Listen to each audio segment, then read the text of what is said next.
भीष्म पितामह और परशुराम जी में युद्ध क्यों हुआ?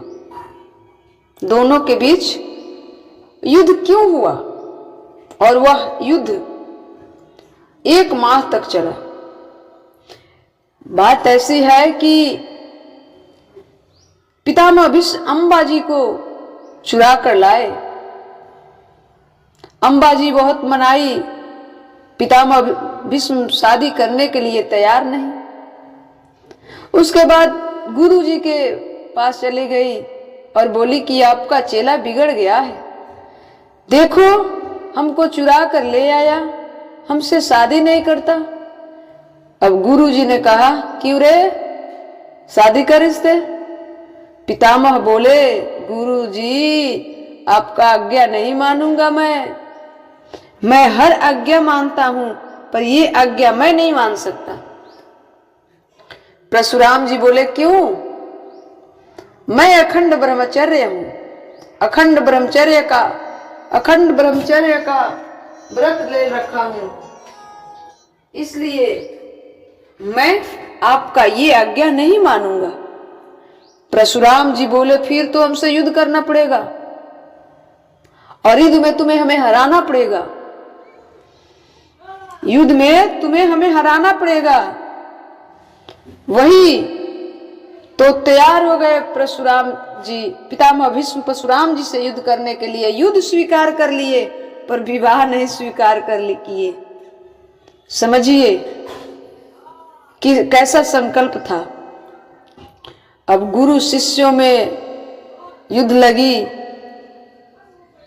तो परशुराम जी हार रहे हैं, न पितामह भीष्म, दोनों तो एक से एक बलवान, एक से एक धनुधर, कौन हारे? तो पितामह भीष्म के पूर्वज स्वप्न में आए और दिव्य अस्त्र प्रदान किए और बोले कि पितामह भीष्म मैं तुमसे प्रसन्न हूं, तुम्हारी भक्ति से, तुम्हारी तपस्या से। बेटा ये अस्त्र मैं प्रदान करता हूं, युद्ध में यही काम आएगा। तुम्हारे तर्कस में ऐसा कोई बाण नहीं है जो परशुराम जी को हरा सके। यही एक अस्त्र है जिसे तुम परशुराम जी को हरा सकते हो, परशुराम जी को हरा सकते हो। परशुराम जी को उस अस्त्र का ज्ञान नहीं था। परशुराम जी वो अस्त्र लिए और गुरु जी के पास चले गए। गुरुजी बोल क्या रे, आज स्वप्न में मेरे पूर्वज आकर ये अस्त्र प्रदान किए, क्या ये अस्त्र होता है? परशुराम जी बड़े ठट्ठा मारकर हंसे, बड़े प्रसन्न हुए कि वाह चेला हो तो ऐसा कि प्रहार करने से पहले भी गुरु से आज्ञा ले, प्रहार करने से पहले भी गुरु से आज्ञा ले, ऐसा चेला होना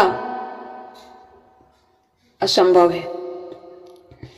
तो वही विवाह के कारण गुरु शिष्यों में दोनों में युद्ध हुआ। परशुराम जी बोले शादी कर लो, पितामह भीष्म बोले कि मैं अखंड ब्रह्मचर्य का संकल्प ले रखा है। तब गुरु जी बोले तब युद्ध कर। फिर युद्ध किया। पितामह ने गुरु जी को युद्ध में उस दिव्य अस्त्र से पितामह ने वार किया, तब परशुराम जी उस अस्त्र से पराजित हुए। परशुराम जी पितामह भीष्म के पूर्वजों के दिए हुए अस्त्र से पराजित हुए। कहने का अर्थ यह है कि जब आप अपने पूर्वजों का आन रखते हैं ना, उनका मान रखते हैं, तो पूर्वज आपको आशीर्वाद देते हैं।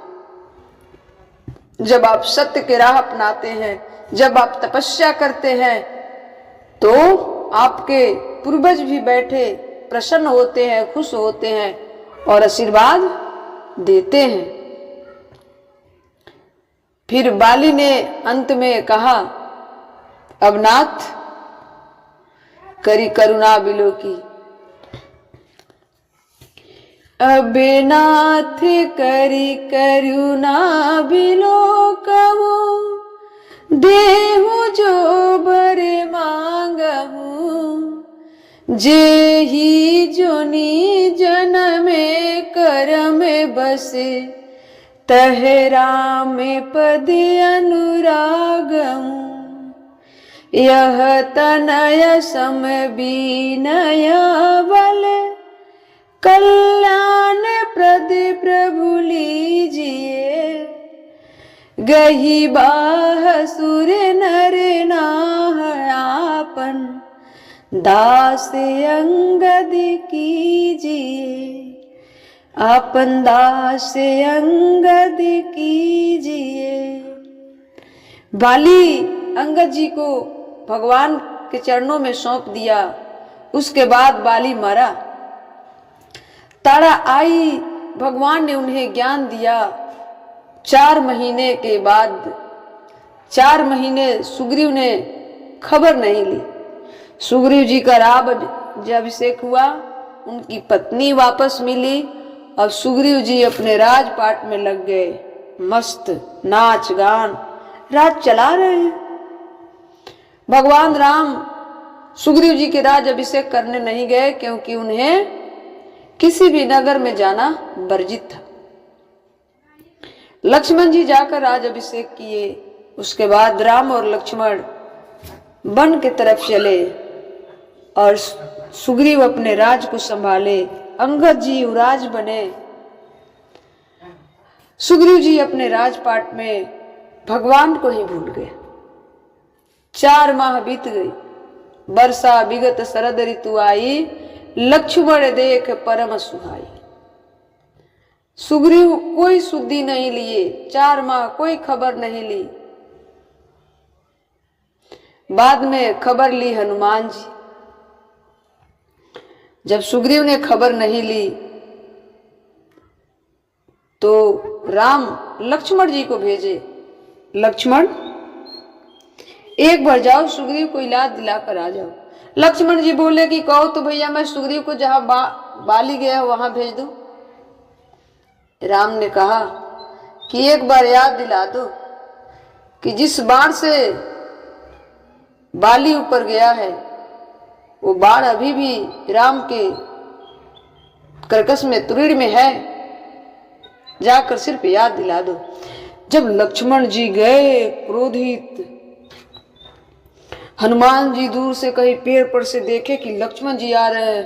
अब तो सारे बानर भाग रहे हैं डर के मारे, क्योंकि लक्ष्मण जी तो एकदम विकराल रूप में है। सारे लोग भाग रहे हैं कि लक्ष्मण जी से बात कौन करे। तो बड़े बुद्धि ज्ञानी नमाग्रह हनुमान जी बड़े ज्ञानी हैं। हनुमान जी ने तारा रानी से कहा कि तारा जी आप ही लक्ष्मण के क्रोध को शांत कर सकती है, अन्यथा सुग्रीव तो पड़ जाएंगे सामने, तो आज तो कल्याण हो जाएगा। हनुमान जी जामवंत जी आगे लक्ष्मण जी को आए। लक्ष्मण जी ने कहा कि मैं स्वागत कराने नहीं आया, मैं सुग्रीव से मिलने आया हूं और एक बात याद दिलाना है बस। सुग्रीव कहाँ है? तब तक तारा जी आई। तारा ने लक्ष्मण जी को अपने बुद्धि से विवेक से शांत किया और शांत करने के बाद सुग्रीव जी से मिलाई। हनुमान जी ने कहा कि सुग्रीव जी जाने की यात्रा कर ही रहे, सारे बानरों के पास खबर दिए हैं, जबकि सुग्रीव जी दिए नहीं थे, हनुमान जी स्वयं दिए। सारे बानर इकट्ठा हुए, सुग्रीव जी से लक्ष्मण जी की वार्ता हुई। लक्ष्मण जी वापस चले गए। अब सुग्रीव जी क्या किए? सुग्रीव जी अब सारी सेना को लिए और भगवान के चरणों में उपस्थित हुए और चरणों में गिरकर माफी मांगने लगे। भगवान राम ने कहा, देखिए मेरे प्रभु कितने कृपालु। भगवान राम ने कहा कि सुग्रीव, मित्र की स्थान चरणों में नहीं बाहों में होती है। मित्र के स्थान चरणों में नहीं बाहों में होती है। और हृदय से भगवान लगा लिए। अब सारे बानर इकट्ठा हुए, सुग्रीव जी, जामवंत जी सब है, नल नील सब। अब चारों दिशा में जाने की कुछ हुई। हनुमान जी अंगूठी लेकर चले सीता माँ का पता लगाने। कोई पूरब दिशा में गया, कुछ बानर पश्चिम में, कुछ उत्तर, कुछ दक्षिण। हनुमान जी दक्षिण में गए। हनुमान जी के साथ अंगद भी थे। हनुमान जी के साथ अंगद जी भी थे। हनुमान जी माता सीता का पता लगाने दक्षिण दिशा में निकले तो सीता माँ के पास जाने की जो राह थी बड़े दुर्गम थी, बड़े दुर्गम थी ना। जब समुद्र के पास चला गया लोग, किसी में वो ताकत नहीं था कि समुद्र को पार करके लंका जा सके। समुद्र के तट पर जाकर बैठा लोग। अंगद जी कहते हैं कि मैं जा तो सकता हूं पर आने में संभावना है। तो फिर जाने से क्या होगा कि जो लौट कर ना आया है। उसी पर्वत पे संपाति बैठा हुआ था। संपाति बैठा हुआ था तो अंगद जी कह रहे हैं कि जैसे गिद्धराज जटायु ने भगवान के सेवा में अपनी प्राण दे दी, तो मैं आज प्रण करता हूं कि यदि भगवान के कार्य में सफल ना हुए तो भगवान के लिए प्राण तो दे सकता हूं ना। अब संपाति ने सुना जटायु का नाम। संपाति बेचैन हो गया, एक पंख तो जल गई थी। पहले तो संपाति बड़े प्रसन्न हुआ कि आज बहुत सारे भोजन मिला है, एक एक होकर खाऊंगा, बहुत दिनों से भूखा हूं। पर जब सुग्रीव जी का नाम सुना तो देखिए भाई का प्रेम कैसा था। और आज के भाई भाई का प्रेम देखिए कि कोर्ट कचहरी हो जाता है, और वो भाई है। संपाति ने पूछा तुम कौन हो, पहले मुझे बताओ तुम सब कौन हो, जटायु को कैसे जानते हो। अब ये सारे बानर दल शांत हो गए। हनुमान जी ने पूछा आप कौन हैं। संपाति ने कहा कि मैं जटायु का भाई हूं बड़ा, बताओ मेरे जटायु कुशल से तो है, जटायु को क्या हुआ। हनुमान जी ने कहा तो जब दोनों भाई हैं तो आप दूर क्यों हैं, आप एक दूसरे से दूर क्यों हैं, इतना प्रेम है तो। संपाति ने कहा कि हम दोनों भाई भगवान सूर्य के छूने के लिए जा रहे थे। सूर्य के प्रकाश की तापमान इतना ज्यादा थी कि मेरे पंख में आग लग गई, तो मैं पंख से ढक लिया उसको और मेरा पंख जल गया और मैं गिरते गिरते गिरते यहाँ आकर गिरा। तब से मैं यहीं रह गया और वो कहीं चल गया। तब से हम दोनों भाइयों के बीच दूरी हो गई। बताओ हमारा जटायु कैसा है। अब हनुमान जी शांत सोच